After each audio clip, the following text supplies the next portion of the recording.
Now here's a replay of a recent game of BattleCON I played. My opponent antis the projection and teleports to where her marker is. Then I reveal a residual dodge against her implosion shot. I can easily dodge this by advancing 1, however, I don't and retreat 3 instead, deciding to take the 2 damage and getting pulled by Seraphina's implosion. Now I'd like to say that this is a mistake, however I will tell you with 100% guarantee that this play won me the game. Find out how on this episode of Making Connections, the BattleCON analysis show where I, your host Marco De Santos, also known as Mechanic Ridic, tell you how to not suck at BattleCON Online. In this episode, rather than the traditional gameplay, I will tell you guys or give you guys some tips on how to get better at BattleCON Online, especially when it comes to winning the game. In this episode, I'd like to go over this replay that I just showed you by showing you the result of what I did. Now, before all of you judge me, I just want you to watch what happens on beat 11, and we can analyze how I won this game by analyzing these last 2 beats of said game. Now, on this beat, I reveal a substantial drive against her hollowed burst. I then advance 2 spaces, despite her retreats, despite her everything. I advance 2 spaces, hit her for 6 damage. Advance 2 spaces, hit her for 6, well I guess regain reagents first. Then I hit her for 6 and win the game. Let this battle refine you, it says. And that results in my victory. Now, many of you might look at this and think to yourselves, of course Marco won. He got that hard read over here with this substantial drive into the opponent's burst. How could he not win when he has this setup? My opponent played the wrong move, you say. My opponent played a burst against the Rifflum and lost because of that. But what if I told you that no matter what my opponent decided to play, I would have won the game anyway? And it's all because of this. If you look at this current position right here, let me roll back to before we actually reveal the cards.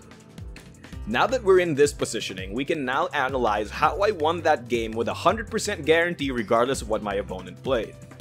Number 1, I would like to be very clear that Rifflum has the ability to change what his basis stats are. Now, in this game, I had buffed my drive to have priority 7 and at least power 4. This is very important for this beat. Now with that out of the way, it's very important for you to know what Seraphina's discards are. My opponent does not have implosion, and my opponent does not have dodge. These are the only 2 things that will allow my opponent to dodge my attack. That's very important to remember for what comes next.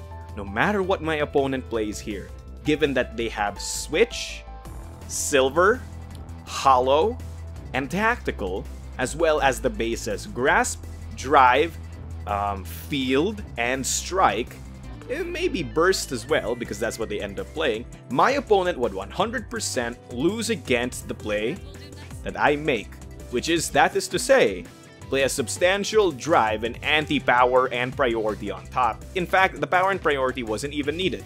I reveal this attack pair. And this is what wins me the game.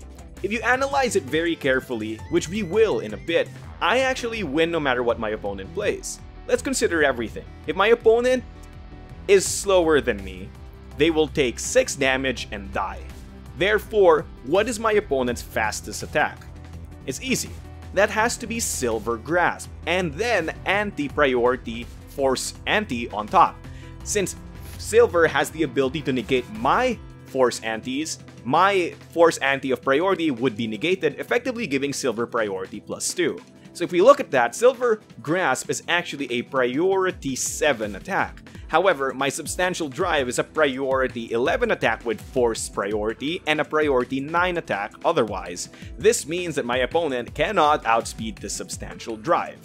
And then, no matter what they play, regardless of stun guard, regardless of anything, that means that they will die since they only have 5 health left. There's only one action left for my opponent to do, and that's to dodge this thing, using a variety of effects that Seraphina usually has access to, such as by playing the dodge base, or playing Implosion.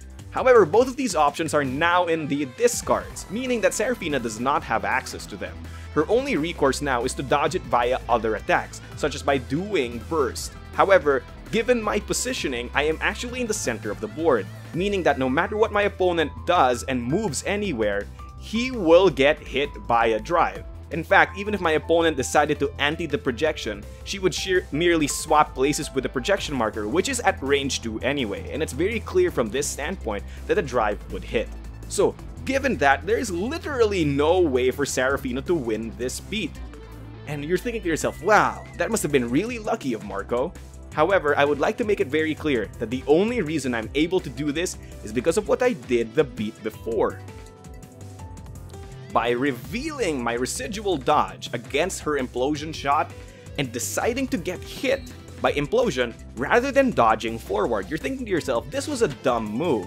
But remember, the only reason I was able to get to the center of the board is by doing this attack. It's very, very important that I'm at the center of the board, otherwise, drive would not have a guaranteed hit. So you're thinking to yourself, what would have been different had I decided to dodge normally? So if you think about it this way, the optimal line would be for me to dodge forward, and then my opponent places the projection on space number 2, which I'll show here, and then I would advance one more using residual, and then end up in this position. So this would be the final board state, I think, if I had decided to not get hit by the attack. Notice how this is significantly different from the board positioning earlier. Specifically, my opponent now has the ability to anti-projection and then use burst in order to evade my drive. Seeing as I am only able to advance 2 spaces with drive, this would be the result. Now, you're thinking to yourself, of course you can just anti-residual and all of that stuff. Yes, I can. However, it's very important to note that my drive is only 7 priority, and residual gives me priority -1. This means that it would have a priority of 6, and Serafina's Silver Grasp would now have more priority than that attack. See, this is the importance of that one space of difference. By being in the center, my drive didn't need the extra range, and therefore I could use Substantial, my fastest style. So at the end of the day, by choosing to literally take 2 damage in what seems like absurd situation, I ended up winning the game. Which just goes to show all of you that sometimes to win a game of BattleCON, you gotta lose a few beats. And that pretty much does it for this episode of Making Connections. I do hope you guys learned something very important in this episode, because I feel like that's one of the concepts that many people don't seem to understand. And at the end of the day, winning a game of BattleCON is not about winning every single beat, but winning beats that matter. If you want to practice more of this, at the end card, I will actually display a beat for all of you to analyze, because I actually end up having a 100% guaranteed win beat this beat. I feel like finding those 100% guaranteed wins actually ends up with you being able to set up for them more efficiently. And the more 100% guaranteed wins you have, the more likely you are to win games of BattleCON, because it is a 100% guaranteed win. So, in the end card, I will be placing a game of BattleCON, and I want all of you to analyze how I end up winning that beat. And at the end of it all, I will show what the result is for the answer. Tell me in the comment section whether you got it right, and tell me whether you want me to talk about other BattleCON concepts, or maybe even play more games of BattleCON with specific characters. Without much else to say, don't forget your special action, and thank you, World of Indians. Thank you, and good night.